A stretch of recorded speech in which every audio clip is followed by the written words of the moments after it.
Yosef.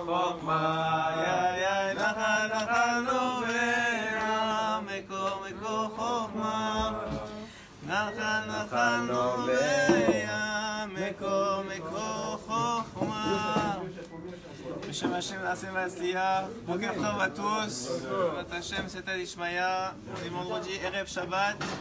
Parashat Mishpatim. Je reviens d'une nuit blanche. J'étais à Méron cette nuit. Chez Rabbi Shimon, Baruch Hashem. J'ai prié pour toi, t'inquiète pas. J'étais à Méron cette nuit, Baruch Hashem. Je te barre chez moi là. On est encore en Eretz Israël. Combien on a de chance en Eretz Israël? En 2 heures, tu vas chez mon Rabbi Shimon, tu reviens, tu vas voir lui, tu reviens. Sans prendre l'avion. Je te barre chez moi sans prendre l'avion, sans se casser la tête, sans cloum. Baruch Hashem, et je te barre chez moi là. Donc, on va parler de Torah, heureusement. Et ces paroles de Torah. En vérité, on va parler de Torah, on dit ça, on dit comme si on disait rien, mais c'est un srout énorme. On vient de voir ce que Eric il a rapporté à propos de son fils. Je peux le dire? Baruch Hashem. Vous savez qu'on a dans la Kehila Eric Twitou, Baruch Hashem, et son fils qui est Baruch Hashem, qui nous est très précieux à nos yeux, qui est Baruch Hashem, qui est tombé dans une situation difficile de coma de ces derniers temps, et Baruch Hashem il s'est réveillé. Et il a rapporté beaucoup de choses, c'est pas des choses que j'étais pas là pour le vivre, mais beaucoup de choses de ce qui se passait en haut, en particulier l'importance de la Torah Kedosha, de l'étude de la Torah Kedosha, de combien c'est tout ce qui reste à la fin, de combien c'est la seule chose sur laquelle on est jugé. Et la Torah, on va voir, c'est marrant parce que c'est ça qu'on a parlé un peu sur la route pour aller chez Rabbi Shimon. Rabbi Shimon il était très makpid sur l'étude de la Torah. Vous savez que dans la Gemara, il y a une discussion entre Rabbi Shimon et Rabbi Ishmael, ouais, à savoir est-ce qu'il faudrait étudier toute la journée ou est-ce qu'il faut travailler et étudier. Rabbi Shimon, sa idée à lui c'est qu'il faut étudier toute la journée. On ne peut pas faire de bitul Torah. On ne peut pas faire de bitul Torah. En plus de ça, Baruch Hashem, on ne peut pas faire de bitul Torah. Alors il semblerait qu'on lui a fait comprendre en haut combien c'était important de faire attention à ne pas faire de bitul Torah. C'est-à-dire à ne pas, lorsqu'on a une occasion d'étudier la Torah, ne pas la gâcher. Malheureusement aujourd'hui avec les téléphones et tout ça, on n'est jamais tout seul. On est toujours poursuivi et on a toujours une occasion de faire autre chose que de la Torah. C'est pour ça que d'un côté c'est très grand quand on prend le temps, qu'on étudie, qu'on fait des choses, Baruch Hashem, qu'on étudie dans la Torah. Et d'un autre côté, c'est aussi un grand Yetzer Hara. Alors aussi le fils d'Eric, il a, Baruch Hashem, été zoré de beaucoup de dévoilements. Et que Baruch Hashem aussi, il nous a dévoilé ce qu'on sait déjà, que le Rav Twitou Baruch Hashem ici fait un travail extraordinaire. Et que c'est pas seulement en bas qu'on le reconnaît, mais c'est même en haut. Baruch Hashem. Donc on soit zoré que des bonnes nouvelles, Bezrat Hashem, à partir de maintenant. Et qu'on n'entende vraiment que des bonnes nouvelles. Donc on va voir un peu dans Rabbi Shimon dans la Gemara. Hein, il y a une discussion, à savoir c'est quoi du bitul Torah. C'est quoi? Ça veut dire quoi du bitul Torah? Alors il y a 3 dérotes. Première déra, ce que tout le monde sait, c'est que quelqu'un qui fait du bitul Torah, c'est qu'il a une occasion d'étudier la Torah et il la fait pas, il l'accomplit pas. Il a une occasion d'étudier, mais il n'étudie pas. Premier niveau de bitul Torah. Deuxième niveau de bitul Torah, c'est qu'un homme, c'est dans la qualité de l'étude de la Torah. Par exemple, ses capacités, c'est d'étudier le chasse. Mais lui, il va étudier des midrashim. Alors, personne ne peut savoir vraiment, mais il y a des niveaux de Torah. Lui, il peut étudier le sod. Mais non, le pshat. C'est plus facile pour lui, il ne veut pas se casser la tête. Ça peut être dans la qualité de l'étude, dans l'effort que tu fais. Rabbeinu Akadosh, il dit, il y a ce qu'on appelle la Torah Bekoar. C'est quoi la Torah Bekoar? C'est une étude avec force. Quand est-ce qu'elle est avec force? Dit Rabbeinu, lorsqu'un individu, il a des tirs d'aude dans la vie, il a des difficultés. Lorsqu'il a des problèmes, en particulier de Parnassa. Lorsqu'il a des choses qui vont l'empêcher de se concentrer. Lorsqu'il a des choses dans la vie qui vont l'empêcher d'arriver. Lorsqu'à ce moment-là, alors que la nature des choses et la logique des choses voudrait qu'il étudie moins bien, qu'il se concentre moins, qu'il mette moins d'efforts. Au contraire, il se bat contre lui-même pour mettre plus d'efforts et plus de travail et il continue à étudier. Ça s'appelle Torah Bekoar. Et cette Torah-là, elle fait en sorte que ces tfilotes, ils sont acceptés. Elle fait en sorte qu'il reçoit du chen, tout celui qui le voit, c'est-à-dire de la grâce. Que ses prières sont acceptées, qu'il reçoit de la grâce. Parce que quoi? Parce qu'il vient de montrer à Kadosh Baruch que dans la qualité de l'étude, c'est pas seulement maintenant dans la quantité, mais dans la qualité de l'étude, écoutez bien, dans la qualité de l'étude, il a prouvé que les événements de sa vie qui ont été faits justement pour qu'il prouve qu'il est capable d'étudier quand même et bien étudier, il a prouvé qu'il a gagné le combat. Ça s'appelle une autre forme de Bitul Torah. C'est incroyable qu'il ait dit ce mot-là. Troisième forme, on parlait de ça dans la route, pour Hashem. Alors, troisième forme de Bitul Torah, et ça c'est un chidouche de Rabbi Shimon. Troisième forme de Bitul Torah, c'est qu'un homme il peut étudier, ouais, et il peut, c'est-à-dire il rate pas ses temps, et non, il étudie avec concentration, c'est-à-dire et des choses qui sont matimes à lui, ouais. Mais le problème son problème à lui, c'est que sa Torah à lui, normalement, avec le temps qu'il y passe et les efforts qu'il met dans sa concentration, elle devrait faire des choses extraordinaires dans le monde, en haut et en bas. Mais parce qu'il n'a pas travaillé ses midotes, parce qu'il lui manque dans le travail des midotes, quelqu'un, il est pas, il fait pas attention, comment il parle, il s'énerve trop, il se bat pas dans la nature des choses, dans sa nature à lui. Donc maintenant, la Torah qu'il étudie, même s'il l'étudie dans le temps qu'il faut et dans la qualité qu'il faut, puisque sa qualité d'homme, elle n'est pas au niveau qu'elle devrait être, alors elle n'a pas les faits escomptés dans le ciel. Et ça aussi, ça s'appelle Bitul Torah. Pourquoi? Parce que la Torah d'un homme, elle dépend de l'homme qui l'étudie. Et je vous ai dit souvent que Rabbeinu, il explique que tous les événements qui nous arrivent dans la vie, et surtout les plus durs, c'est des occasions de sortir de notre médiocrité. C'est des occasions qu'Hachem nous donne de sortir de la nature médiocre de l'homme. Vous avez quelqu'un qui s'énerve contre vous ou qui vous humilie, la nature médiocre de l'homme, c'est de te répondre. C'est de s'énerver, c'est de l'humilier en retour. Mais c'est une occasion, nous dit Hachem, de montrer que tu n'es pas seulement un homme stam, tu es un juif, et pas seulement un juif, tu es un béné Israël, ça veut dire un fils d'Israël, donc un niveau beaucoup plus élevé même que le Yehudi. Vous savez que dans la Torah, il y a un niveau de Yehudi, qui est le niveau Pashut, on descend de Yehuda.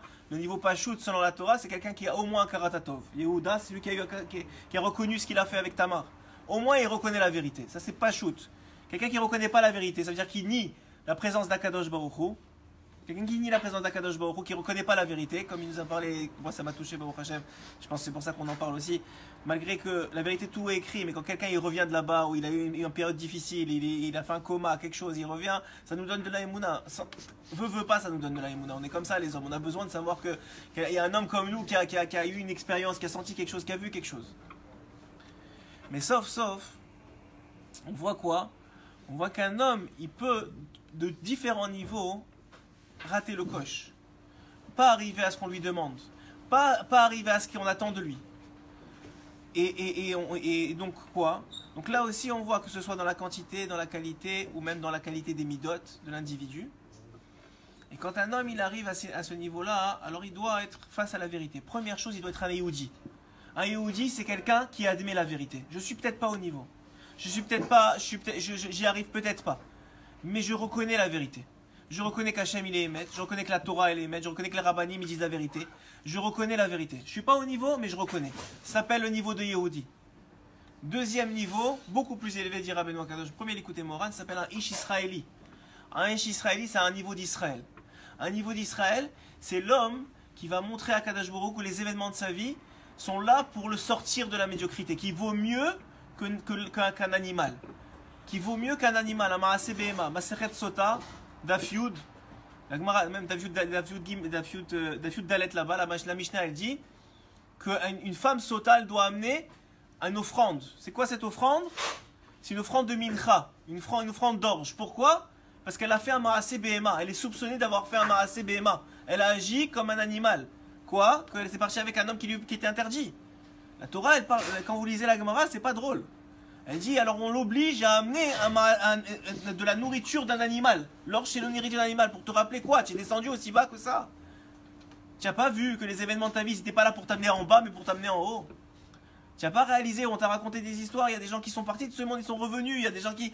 Il y a des rabbanim qui sont là pour tu n'écoutes pas. Toute la journée, on te rabâche les oreilles. Que tu sois pas au niveau d'Israéli, c'est une chose. C'est un travail, c'est un combat de tous les jours. Mais au moins, Yehudi, au moins que tu reconnaisses que c'est la vérité. Qu'à partir du moment où tu reconnais que c'est la vérité, tu mets tous les efforts du monde. Tous les efforts qui sont entre tes mains. Parce qu'on ne demandera jamais à un homme plus qu'il est capable de faire. Mais quand tu mets tous les efforts qui sont entre tes mains pour utiliser ce monde-ci, pour le mettre à profit. Moi, je suis témoin, Eric, il a eu une BMT. Tu es là, je peux le dire. Si tu n'étais pas là, je ne l'aurais pas dit parce qu'on ne parle pas comme ça. Mais Dafka, il était là, c'est une épreuve difficile. Avec un fils, tu ne sais pas ce qui va arriver demain, il est malade, difficulté. Je ne l'ai pas vu, je l'ai vu tout le temps sourire, tout le temps avoir la foi, tout le temps dire Bezrat Hashem. C'était une épreuve. C'est pas seulement une épreuve pour le malade. C'est une épreuve pour le père, c'est une épreuve pour la mère, c'est une épreuve pour les frères. On va voir, on veut voir. Alors quoi, maintenant que tu es éprouvé, comment tu réagis? Est-ce que Béhémet, tu as confiance en moi? Est-ce que Béhémet, tu crois en moi? Est-ce que Béhémet, tu as compris que Akol Letova? Est-ce que Béhémet, tu as compris que le fait de croire à Akol Letova, c'est ça qui va amener le Tov? Est-ce que tu as comment la réaction, les prières, les tfilotes, la Torah? Tu vois là-bas, les gens ils se retournent vers ce qui est vrai. Mais ce qui est Emet Mishpatim, on vient de sortir de Matan Torah. Première chose que fait Akadosh Baruch Hu, il dit à Moshe, Mishpatim, voici les lois que tu vas dire au peuple d'Israël. Maintenant tu vas les diriger. Jusque-là, ils ne savaient pas où aller. Maintenant tu vas leur dire, voilà, le matin tu fais ça, l'après-midi tu fais ça, le soir tu fais ça, Shabbat tu fais ça. Maintenant tu vas leur expliquer. Et tu vas faire ça comme un Shulchan Aruch, comme une table dressée. Tout celui qui, quel que soit son niveau, tu vas répéter pour qu'ils comprennent. Et chacun, il n'y a pas un qui doit être à l'écart de la Torah. Chacun, il est inclus dans la Torah. Chacun, comme il dit Rabbeinu dans le côté Moharan, au nom du Zohar, de Rabbi Shimon Bar Yochai, que les 600 000 âmes d'Israël, c'est qu'on forme les 600 000 lettres de la Torah. Je ne sais pas comment ils ont compté 600 000 lettres pour vous dire la vérité, je n'ai pas encore compris, mais il y a 600 000 lettres. Avec les blancs, sans les blancs, comptez comme vous voulez, mais ça marche. Il y a 600 000 lettres, oui. Ça veut dire quoi? Chacun d'entre nous, on a une part dans la Torah. Et on attend de nous quelque chose. On attend de nous quelque chose. C'est pas parce que la vie elle est difficile, c'est pas parce qu'il y a des occasions de s'énerver que quand tu t'énerves c'est justifié. C'est pas parce qu'il y a des occasions d'être médiocre que quand on est médiocre c'est justifié. C'est pas pour ça. D'Afka, si tu as des occasions de tomber, c'est justement pour dire, tu sais quoi, en toi tu as le même potentiel de réussir. Tu as le même potentiel de grandir. Tu as le même potentiel de surmonter. Et si tu surmontes, tu prouves que tu es un Ish Israéli. C'est ça ce que s'appelle un Ish Israéli. C'est quelqu'un qui dit, Rabbeinu il dit, c'est quelqu'un qui voit le Sechel de chez Bechol Davar. L'intelligence qu'il y a dans chaque chose. Aujourd'hui, on a eu l'occasion de partager un événement avec Eric. Et tout le Mahalach, on l'a vu à travers les WhatsApp, etc. Et Dafka, on ne veut pas que ça arrive plus à personne. Et qu'on n'ait que des bonnes nouvelles. Mais celui qui ne se réveille pas de ça, celui qui n'apprend pas quelque chose de ça, celui qui ne sort pas quelque chose de ça, on va lui reprocher. Le bonheur chez l'Olam. On t'amène quelqu'un qui est monté, qui est redescendu, que tu connais, que c'est pas quelqu'un qui dit n'importe quoi, tu sais qu'il a la tête sur les épaules, et il te raconte des choses vraies, qu'il a vues, que la Torah elle est émette, que quand je me gère le monde dans les moindres détails. Il n'y a pas rien qui te change demain. Le Shabbat qui vient, il ne sera pas différent de celui de la semaine dernière.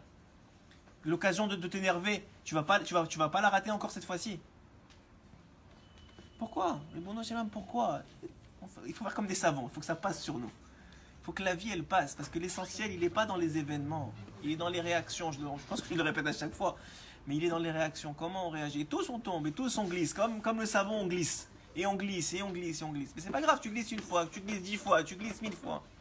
Au bout de 2000 fois, ou 3000 fois, tu vas plus glisser. Mais seulement si quoi? Seulement si tu admets la vérité. Seulement si tu es un Ish Yehudi. D'abord tu es un juif. D'abord tu t'admets comme juif. Tu ne renies pas la Torah. C'est écrit. Le Chovot Alevavot, il dit comme ça. Il dit qu'un homme, il doit avoir confiance que Akadosh Baruch Hu, il va tout lui donner. Il doit toujours avoir confiance qu'il va toujours tout lui donner. Il va s'occuper de lui. Alors, mon ami dans la voiture, mon Chavruta de Bnei Brak, il m'a posé une question. Il m'a dit, alors, comment ça se fait qu'on voit que c'est écrit dans la Gemara que Akadosh Baruch Hu, il paye les Rechaim dans ce monde pour pas leur donner. Dafka pour libérer qu'on ne veut pas leur donner. Alors, d'un côté, tu me dis que, quel que soit ton comportement, quel que soit quelle faute tu as fait, Hachem, Akadosh Baruch Hu, Ishtabar Shemolad, il t'aime inconditionnellement, il va s'occuper de toi, il va arriver avec toi, il va travailler avec toi. Et d'un autre côté, tu me dis, mais attends, les Rechaim, on les paye dans ce monde parce qu'on ne veut pas les voir dans l'autre monde. Alors, soit ils m'aiment inconditionnellement et ça n'a rien à voir avec mes fautes, soit ça a à voir avec mes fautes et j'ai un gros problème. Comment ça marche? Comment on va faire pour régler la kushia? Alors il m'a donné un chidouche que j'ai beaucoup aimé. Le chidouche il est comme ça. Le chidouche il est qu'un homme, tant et aussi longtemps, qui s'appelle Yehudi, ça veut dire qu'il renie pas la Torah. Même s'il fait pas, et qu'il faute, et qu'il tombe, mais tant qu'il renie pas la vérité, qu'il renie pas les rabbinim, qu'il fait attention à ce qu'il dit pas ouais les rabbins ils ont inventé, les rabbins ils ont dit, les rabbins ils ont tout ce que Moshe Rabbeinu, Hachem il a dit à Moshe, descends maintenant, et tout ce que je t'ai appris, à chacun tu dois lui apprendre. Et si c'est pas toi Aaron, il va lui apprendre. Si c'est pas Aaron, c'est les Skenim qui vont lui apprendre. Combien de fois ils ont répété la Torah pour qu'on comprenne et qu'on apprenne. Et Dafka quoi? Dafka, Kadosh Baruch Hu, il dit à Moshe, il dit maintenant il faut que tu leur transmettes la parole, parce que ce que je te dis c'est vrai, c'est émettre la mytho. Et maintenant un individu qui comprend ça, alors Hachem, si tu es Yehudi, si tu te considères Yehudi, tu renies pas la Torah, alors maintenant tu es sous les ailes de la Shrina. Et même si tu fautes, alors le Chovat avait dit, même si tu fautes, l'amour d'Hachem il est inconditionnel, il ne dépend pas de tes fautes. Mais quelqu'un qui renie à Kadosh Baruch Hu, qui dit Hachem il n'existe pas, Hachem il n'est pas là, ou qui est encore pire, qui fait exprès de l'énerver, ou des choses comme ça, alors selon certains livres, il est dans la catégorie des Rechaim. Je ne sais pas ce que ça veut dire moi, je vous dis ce que les livres ils disent. Il y a le côté des Rechaim. Et celui-là, Hachem il veut rien savoir de lui. Mais d'un autre côté, le Rambam il rapporte dans les Chot Shuvah qu'un homme il peut puer, et il peut sentir pas bon, et il peut être dénigré dans le ciel. Aux yeux du ciel, il est comme ça. Et du jour au lendemain, il fait tchouva. Et il est ahouv. Il dit le Rambam, il est ahouv, il est aimé. Il est chéri du ciel. Il est embrassé. Comme un bébé qu'on vient de nettoyer. Donc, il n'y a pas de désespoir, c'est sûr. Et tout le monde peut revenir. Et tout le monde peut grandir. Et tout le monde peut avancer. Mais une condition. Quand arrive la paracha de Mishpatim, alors qu'on a eu la Matan Torah avec les colottes et le chauffard, et tout le monde a sonné, c'était le miracle, il y avait les miracles après miracle, la sortie d'Égypte, l'ouverture de la mer. Ça, il n'y a pas besoin d'être Mahamine, on voit, il y a les miracles. Tout va bien dans la vie. Mais quand ça commence à être difficile, tu dis, tu sais quoi, je vais profiter du miracle, je vais prendre sur moi de faire une heure de Torah. La première semaine, ça va. Et la deuxième semaine, je comprends rien, c'est compliqué, j'ai jamais appris à l'école, peut-être c'est pas pour moi. Ça commence à être difficile. C'est les Mishpatim. Les Mishpatim, c'est pas simple. Les lois, c'est pas comment on appelle ça, la fête foraine avec le chauffard et les colottes et tout ça. C'est pas ça, Mishpatim. Mishpatim, c'est quand tu as un problème dans le travail, tu as un problème avec ta femme, tu as un problème avec tes enfants, tu as un problème avec ton rave, tu as un problème avec un ami. C'est ça, Mishpatim. C'est dans la vie de tous les jours, quand tu descends en bas. Pas quand tu es en haut avec les colottes et les chauffards et tout ça, quand tu reçois la Torah. La paracha, elle vient tout de suite après, elle te dit maintenant que tu as compris qu'Hachem il est vrai, maintenant que tu as compris que la Torah elle est vraie, maintenant que tu as compris que Hachem il est avec toi, que Hachem il t'aime, que Hachem il veut être avec toi, maintenant c'est le temps de lui montrer dans les faits, dans les actes.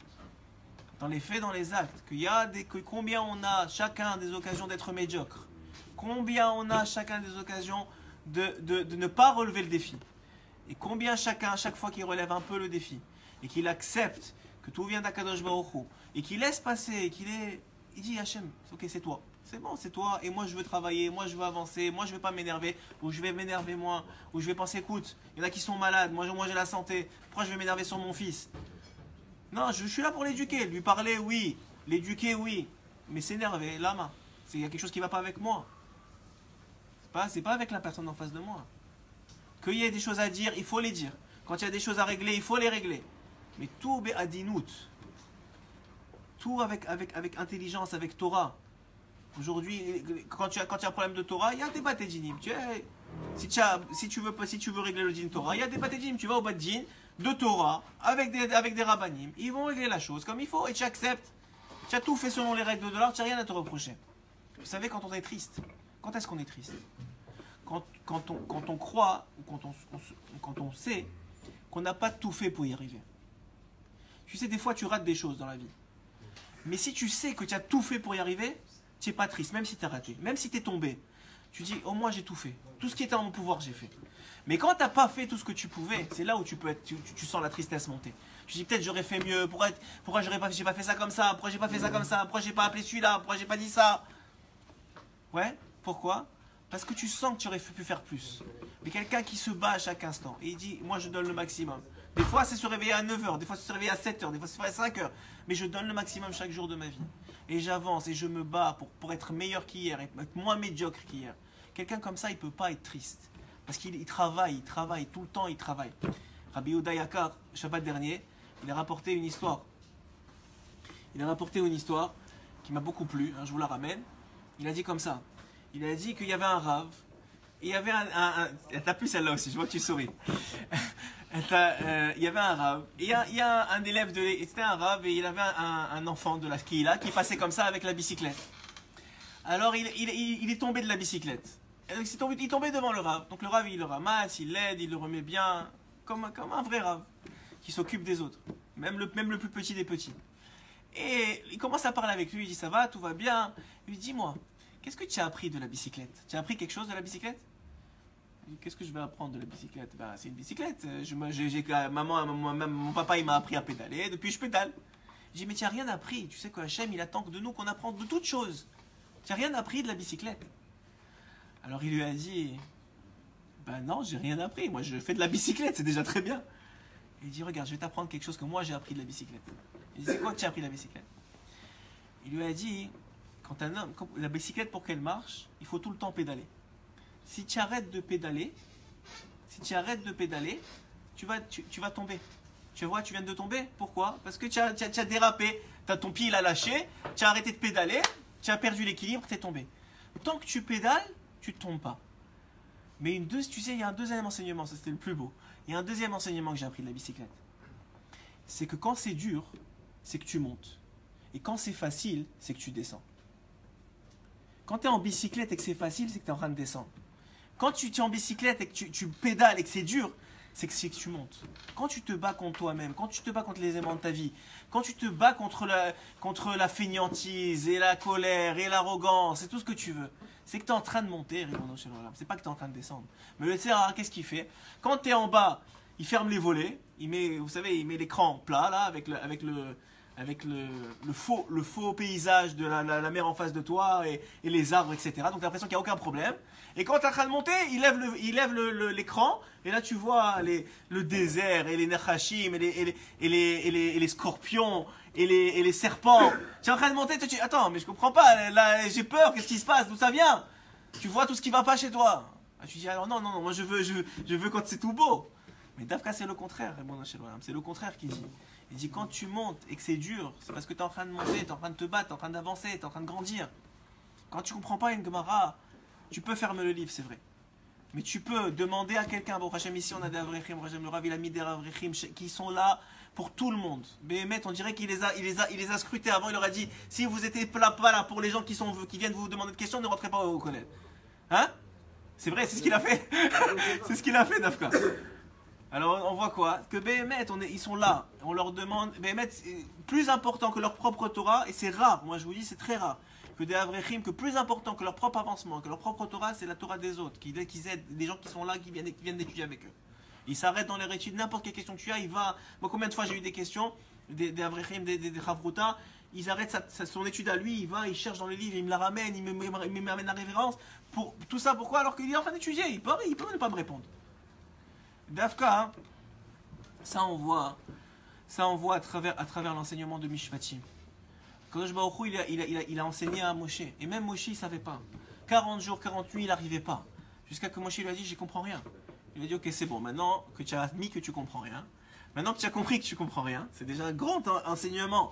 Maintenant que tu as compris que tu comprends rien, viens maintenant, ouvre la tête, je vais te mettre un CD. Là. Maintenant, on peut comprendre très facilement, tu peux mettre un CD dans la tête. Maintenant, tu connais toute la Torah.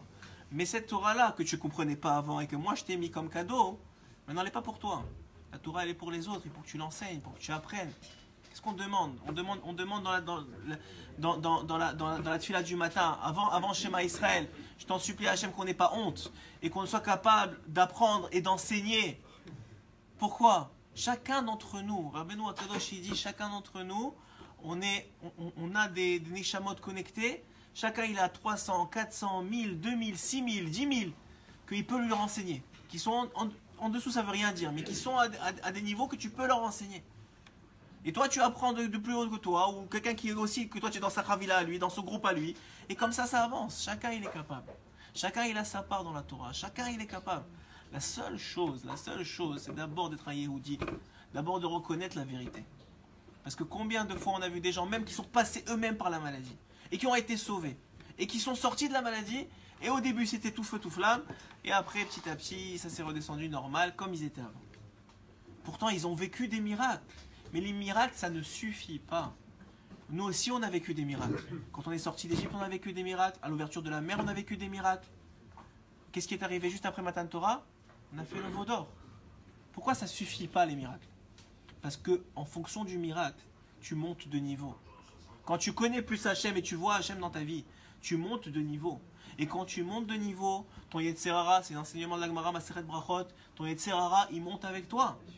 Donc maintenant, si toi tu as reçu la Torah, c'est parce que ton niveau, il a monté pour recevoir la Torah. Et ton Yetzerara, il est au niveau de celui qui est capable de recevoir la Torah. C'est le Yetzerara du veau d'or.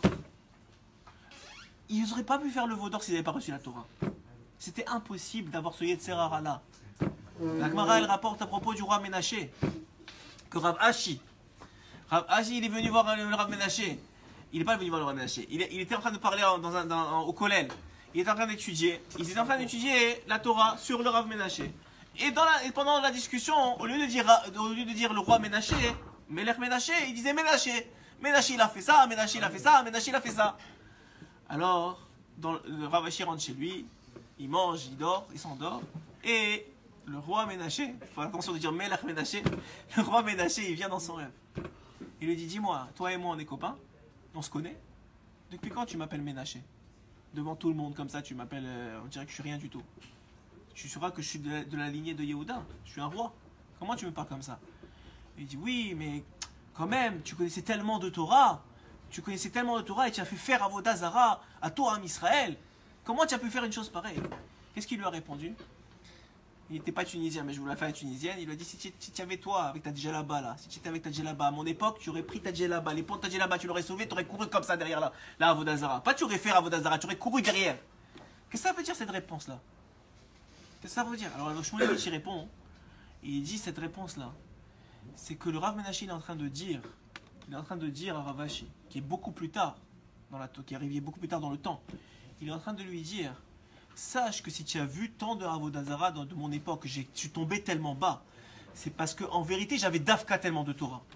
C'est parce que j'avais tellement de Torah et que le Yetzirara il s'est attrapé sur moi tellement fort à cette génération. Et toi maintenant, tu es dans la génération où ils ont déjà, les Chachamim, comme dit la Gemara, ils ont déjà mevatel la Avodah Zara, le Yetzirara de la Avodah Zara. Ils l'ont annulé le Yetzirara de la Avodah Zara. Donc toi tu crois, tu te dis comment c'est possible, avec tellement de Torah qui est beaucoup plus que Rav Ashi, il a pu tomber avec quelque chose que moi il n'est pas shayach à moi. Moi, je ne cours pas après la Avodah Zara dans ma génération. Ouais. Mais c'est parce que c'est plus le même Yetzirara. Aujourd'hui, il y a d'autres Yetzirara. Aujourd'hui, il y a le téléphone. Aujourd'hui, il y a les... ce que vous voulez, vous... Name it, comme on dit en anglais. Ouais. Name it. Mais quoi? Mais tout part. Et c'est pour ça que j'ai trouvé ça incroyable. Que Ethan, il a dit... que ces paroles de Torah soient pour la fois chez les mains de Ethan Moshe Chaim Ben Chana, voilà, Baruch Hashem, et Dafka, que en vérité, on parle de quoi? On parle de quelqu'un qui a dit quoi? Il a dit pour redescendre, il disait Bitul Torah, Bitul Torah, Bitul Torah. C'est que tout part de là. Quelqu'un qui se déconnecte de l'arbre de la vie, il ne peut pas s'étonner après de ne pas être vivant. Rechaim, Nikraim, Metim. Ceux qui ne sont pas connectés à la Torah, ils sont appelés morts, même si vous les voyez marcher dans la rue.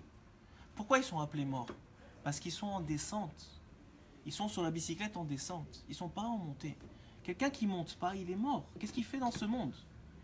Qu'est-ce qu'il fait, Ribono Shel Olam? Tu vas rendre des comptes. On va tous rendre des comptes. Pachat Pradim. Hachem, il nous aime. Hachem, il va être bon avec nous. Mais on a des occasions de grandir. On a des occasions d'avancer. On a des occasions d'être vivant. C'est quoi être vivant? C'est relever les opportunités de la vie de grandir. C'est ça, être vivant. Et sans la Torah, c'est impossible. C'est impossible. Même celui qui te dit oui, mais tu comprends, moi, je suis très gentil avec les gens et j'ai beaucoup de respect. Et tu vois, tous ces religieux, ils n'ont pas de respect. Mais mon grande, si toi, tu étais dans la religion, tu aurais probablement un beaucoup plus grand Yetzirara que le religieux que tu vois en face de toi. Et sûrement, tu serais tombé beaucoup plus que lui. Toi, Yetzirara, il a dit quoi? Il fait pas la Torah, il fait pas les mitzvot. On va lui donner le sous-fifre du Yetzirara, pas le vrai Yetzirara. Donc lui il dit mais tu comprends, moi je respecte les gens, et moi j'insulte personne, et moi je vole pas. Quoi la cavote? Mets-toi un peu dans la Torah, on va voir quel Yetzirara il va t'attraper, on va voir comment tu vas réagir. On va voir. Mets-toi dans la Torah, grandis, commence à couper à arrêter de travailler Shabbat. Commence à commencer à étudier la Torah, à mettre des heures fixes. On va voir si le Tzerara, il te fait pas des mois où tu n'arrives pas à finir les mois, tu dis c'est à cause de la Torah, peut-être je vais tricher, peut-être je vais faire ça. Qu'est-ce qui va t'arriver comme mauvaise pensée dans la tête? Viens, commence à rentrer dans la Torah, tu vas voir le Tzerara que tu vas avoir. Tu savais même pas qu'il existait, Bechlal. Toi, de ton piédestal là-bas, tu dis, mais moi, je respecte les gens, mais moi, je fais.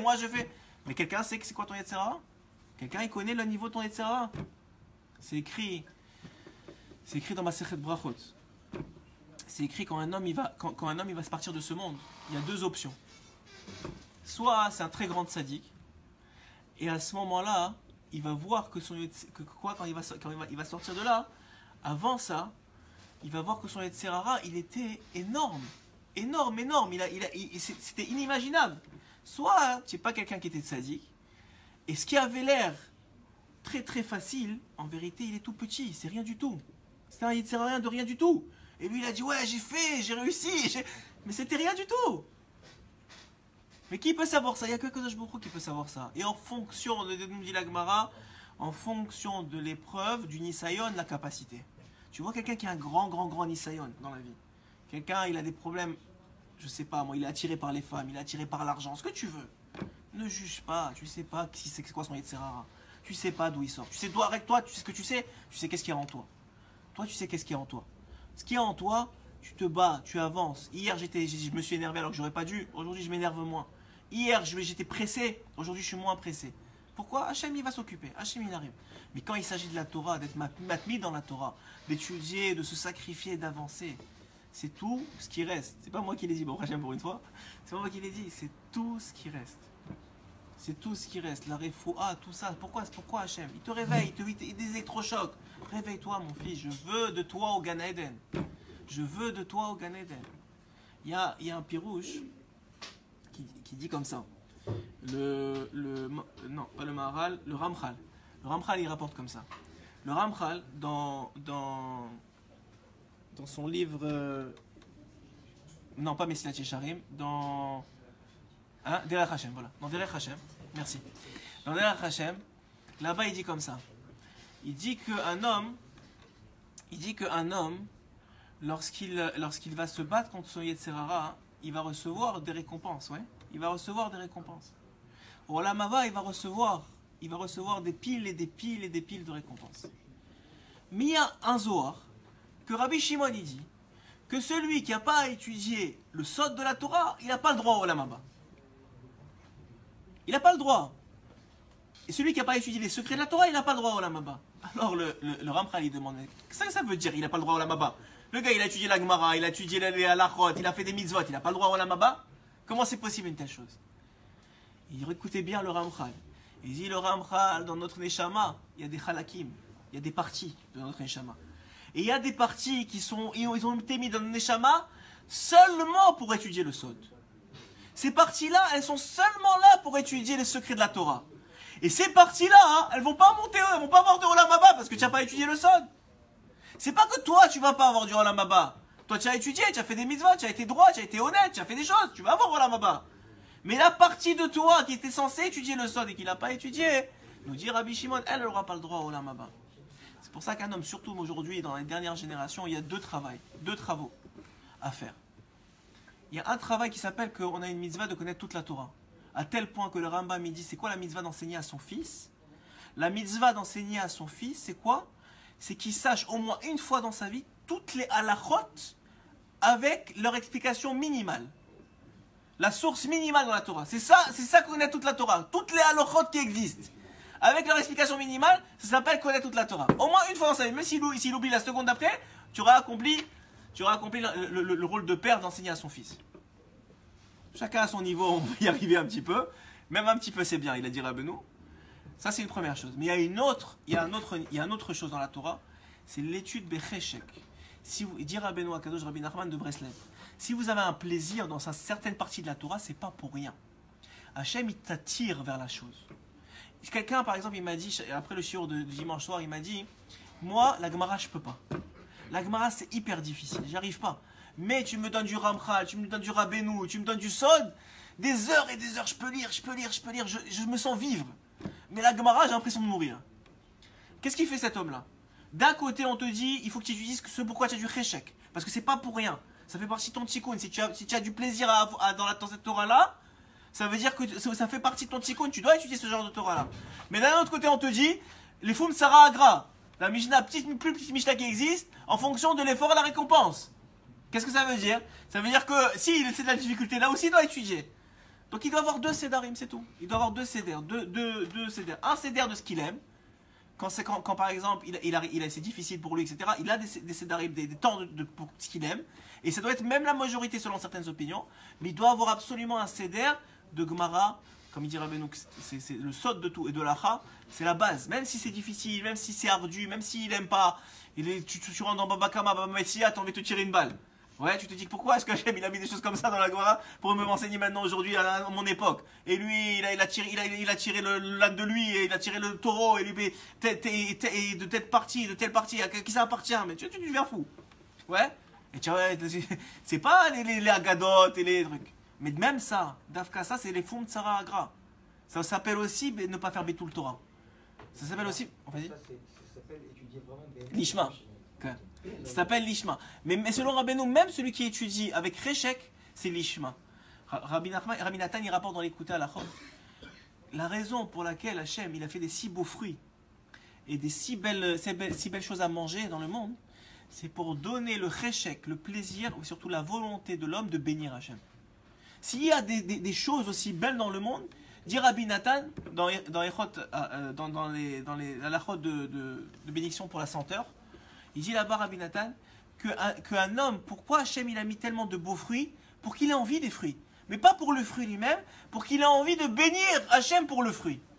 C'est pour ça qu'il y a tellement beaux fruits. Combien un homme il perd quand il bénit pas? Il vient de perdre toute la raison du fruit. Et dit Rabbi Nathan, quand un homme il bénit le fruit, il vient de quoi? Il vient de finir le fruit. Il vient de finir la création, il vient de finir le fruit. Et on sait, Maseret Sota encore une fois, dans Maseret Sota c'est écrit que celui qui finit la mitzvah, c'est comme s'il avait fait toute la mitzvah. Faites très attention à ça. Souvent le Yetzirah, il va te faire des mitzvahs. Tu dois amener par exemple de l'argent à quelqu'un. Tu fais tout le voyage et à la fin tu dis ouais, tu rencontres quelqu'un qui habite dans son même immeuble, tu dis tiens, rends-lui, donne-lui l'argent. Tu viens de perdre le sahar de toute la mitzvah. Tu as gagné seulement le sahar de ta partie à toi. Mais celui qui finit la mitzvah, il gagne le sahar de toute la mitzvah. Il gagne la récompense de toute la mitzvah. Depuis le début jusqu'à la fin. Depuis celui qui a creusé le trou, et qui a mis la semence, et que ça a poussé, et qui a récolté, et qui a prélevé, et qui a prélevé le fruit, et qui a prélevé le maaser, et qui a prélevé la dîme, et qui a prélevé ça, et qui s'est cassé la tête pour que ce soit cachère. Depuis le gars qui a vendu pas plus que 20% parce qu'il ne voulait pas voler personne. Et tout ça, tu ramasses tout. Parce que tu as fait la bracha sur le fruit. Sur les mésonotes. Oui, sur les fruits, sur les légumes, et sur les mésonotes. Sur tout ça. Pourquoi est-ce que Akadosh Baruch Hu, il a fait en sorte, il a demandé à travers les Chachamim de faire une bracha finale. Et sur l'odeur, il n'y a pas de bracha finale. Vous faites un isbe besamim ou atse besamim, il n'y a pas de bracha finale. Tu as déjà senti, c'est fini, ça y est. Il dit Rabbi Nathan, parce que pour le fruit, quand tu veux pas, on se connaît. Et malgré que tu as béni Hachem pour le petit beau fruit, tu as aussi un profit de ce fruit-là.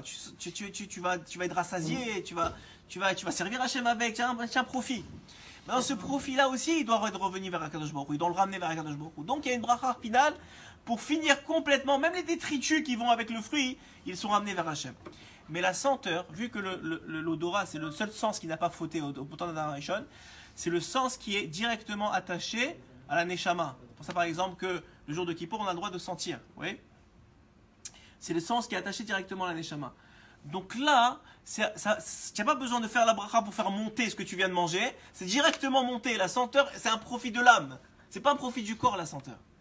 C'est pour ça que Rabbeinu, il dit que quand tu es dans un endroit que ça pue, que ça sent pas bon, il parle physiquement et même spirituellement, que c'est un endroit il y a de la znout, où les gens sont pas habillés correctement, etc., etc. Il dit ne respire pas trop. Ne respire pas trop là-bas, bouge de là-bas, ne respire pas. Et quand tu rentres dans une synagogue, prends des bonnes respirations. Respire les mots de Torah qui habitent, toi tu les vois pas, mais elles habitent le lieu. Elles habitent le lieu. Nous on voit rien, on est tipshim et on voit rien, on est aveugle. On est aveugle de la réalité. Des fois, on a des petits éclairs de lucidité à travers des événements qui nous arrivent ou qu'ils arrivent à des gens qu'on connaît. Mais on est aveugle de la réalité de la vie. Et Dafka, Kadosh Baruch Hu, il te dit, sache que ce que tu vois, c'est même pas la pointe de la pointe de la pointe de l'iceberg. Chaque fois que tu fais une mitzvah, ça fait des changements dans les rolamot. Ça change les mondes. Chaque fois que tu fais une bracha, on a dit la dernière fois, la bracha, quelqu'un qui ne fait pas une bracha, il vole. Il y a deux pirouches. Vous voyez, sur le cours sur la bracha, il y a deux pirouches. Premier pirouche, c'est le pirouche de l'enfant, mais qui est vrai. Tu voles la Kadosh Baruch Hu lui-même. Deuxième pirouche, tu voles le monde entier. Comment je vole le monde entier? Je n'ai pas fait de bracha sur le fruit. Qu'est-ce que ton problème? Parce qu'un juif, pourquoi le fruit il a été là pour qu'il fasse une bracha? Pour qu'il reconnaisse la grandeur d'Hachem. Quand il n'a pas fait cette grandeur-là, cette bracha-là, qu'est-ce qu'elle devait faire? Elle devait monter au Shamaïm. Elle devait ouvrir des portes de shefa, d'abondance. Cette abondance, elle devait redescendre sur le monde. Toi, tu n'as pas fait de bracha. Tu viens de laisser les portes fermées. À cause de toi, il y a plus de famine, moins d'abondance, plus de choses qui ne vont pas bien. Alors que tu aurais pu faire la bracha. Et chacun à son niveau. Des fois, tu fais la bracha, mais tu l'as fait trop vite. Tu l'as fait en faisant autre chose. Chacun à son niveau. Chacun il peut avancer, chacun il peut faire tchouva à la tchouva, tchouva à la tchouva, tchouva à la tchouva. Mais une chose, et on va finir sur ça, une chose, d'abord il faut être yéhoudi, il faut être yachar, il faut être droit. Il ne faut pas se mentir. Il y a une vérité, je ne suis pas au niveau. Je ne suis pas au niveau, c'est vrai. Hachem il ne m'a pas donné les cochotes pour l'instant. Ça c'est la première chose. Deuxième chose, il faut savoir que la vie, c'est que des occasions de grandir. C'est que ça. C'est des occasions d'éviter de continuer la médiocrité de l'homme. Et en grandissant, Dafka, tu deviens quelqu'un qui monte, même si c'est difficile dans ce monde. Mais après ça, tu vas voir combien tu as réussi à amasser et surtout combien tu vas être heureux d'avoir dépensé tes énergies pour la vérité et pas pour le mensonge.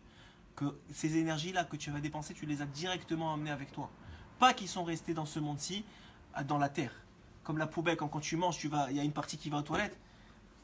Si vous imaginez, quand un homme il arrive à 120 ans, il réalise que tout était parti aux toilettes. Tout était parti aux toilettes. Comment il va se sentir? Alors, Dafka, un homme, je pense, moi, je ne sais pas le jour que je voulais faire ce matin, mais de ce qui m'a transmis Eric à travers son fils de l'histoire, et Dafka, j'ai pensé à ce qu'on a dit sur le chemin pour Rabbi Shimon. C'était très matime de comprendre combien un homme il a gagné, au moins de ne pas se rebeller, au moins d'admettre que c'est la vérité, au moins si Hachem il a fait que tu as un rave, ou que tu écoutes un rave, ou que tu es dans une synagogue, de l'écouter, de ne pas dire ah c'est que des bêtises, ah mais de toute façon je suis pas d'accord. Qui on est pour pas être d'accord? Qui on est Ribono Shel Olam pour pas être d'accord avec la Torah? Qui? On sait même pas ce qui est arrivé hier, on sait pas. On ne parle même pas du futur, on n'est même pas prophète. Même hier on n'a pas compris ce qui est arrivé. Et dans 20 ans, on va se dire, mais il y a 20 ans, il m'est arrivé un truc, c'est bizarre. Ça veut dire, même ça, on ne sait pas. Alors, soyons à notre place, comprenons qu'il y a un Boré Olam qui dirige le monde entier dans les moindres détails. Pour notre bien, pour faire notre tikkun, pour nous amener au plus proche de lui. Et comprendre ça, c'est aussi lui prouver dans les actes, qu'on est des béné Israël. Hazak U'Baruch.